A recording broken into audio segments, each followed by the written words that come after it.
Kartini and me, different generation, same gender issue. This time, I would love to discuss how Kartini and I share the same issue or struggle based on gender, even though we live in different era. By Ludwina Victoria Silka Lauren, Sopakwa, Peru. Raden Ajeng Kartini was a Javanese noblewoman and a women's rights activist. She was born on April 21st, 1879 in Java, Indonesia.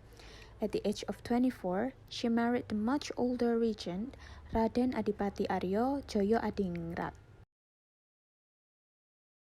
As a pioneer in the area of women's rights for native Indonesians, she opened the first Indonesian primary school for native girls in 1903. Her purpose was to educate women as future mothers in practical knowledge. She also wanted to teach them to understand love and justice. Kartini Day always had been an important yet also fun celebration for me. It honored Kartini's actions and efforts for women's freedom in Indonesia, and we could also dress in every way we want, especially as women, but mostly we dress in kebaya to honor her and our Javanese culture. Kartini wrote letters throughout her lifetime. Before reading Kartini's letters, I'm pretty sure they are all about feminism and education in a basic way. However, I didn't realize the truth of her struggle against traditional norms and how it affected women's freedom. After reading some letters, my perception has not changed, but it has gotten wider. The more I read the letters, the more I got the point of how traditional norms, prohibitions, gender inequality, human rights, and the future of a nation intertwined. And that's the fun point because it makes me think.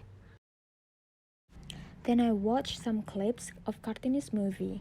The similarities between Kartini's representation in her letters and the portrayal in the movie were striking.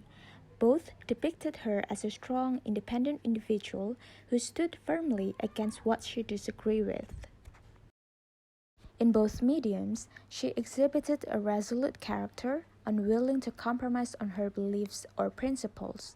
Additionally, both the letters and the movie showcased her unwavering dedication to advocating for women's rights and challenging societal norms that oppressed women. After reading her letters and watching the movie, I think it is fair to take a look what is happening in today's society. Well, gender issues are always have been and always will be here in this society. And looking what is happening now is just simply a reflection. Well, I see that today's society's gender issue mainly lies in the purpose of being a woman. I don't think it's easy for me to conclude how exactly the society see women. And what I mean by the purpose of being a woman is that what we were born for. Every day, I see that both genders think that marriage is the best final for humans. I don't think so. And it reminds me with the immortal stigma of Javanese women, maca, mana, masa.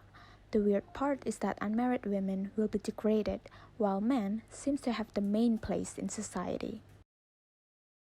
In the present-day era, if I decided not to be married, a lot of people in both gender would give me their pity face to me, thinking that I would be miserable one day because I do not have a man in my life, as if I cannot stand it with myself.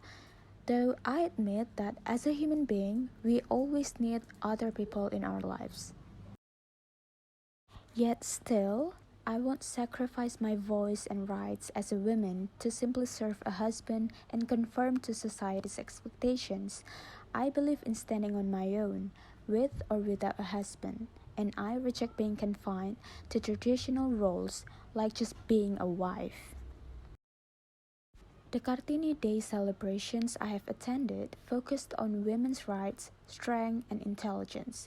I believe it would be beneficial to also emphasize today that both genders have unique purposes beyond conforming to stereotypical roles.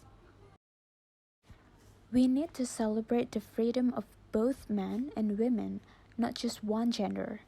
Feel the freedom. We should embrace the freedom that comes with being human, recognizing that we weren't born solely to be bound by marriage. We each have our own goals in life, which is why we are here.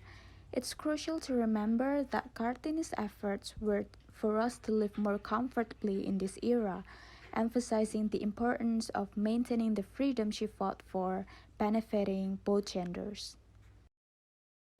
It's not enough to just talk about respecting each other's choices in life on social media or to people face to face. True change requires consistent, tangible actions that genuinely embed freedom and respect into our daily lives, making it a fundamental part of who we are. Now, sticking to what I believe despite family or society's judgment can help show that as women or men, we don't have to follow what society expects of us. This can spread awareness and encourage others to live by their own terms too. Now, sticking to what I believe despite family or society's judgment can help show that as women or men, we don't have to follow what society expects of us. This can spread awareness and encourage others to live by their own terms too. The role I play might not seem powerful, but I believe that consistently respecting each other's life goals can bring more peace to our society.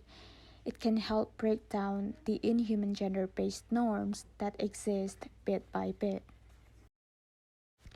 That is all for Kartini and me, different generation, same gender issue.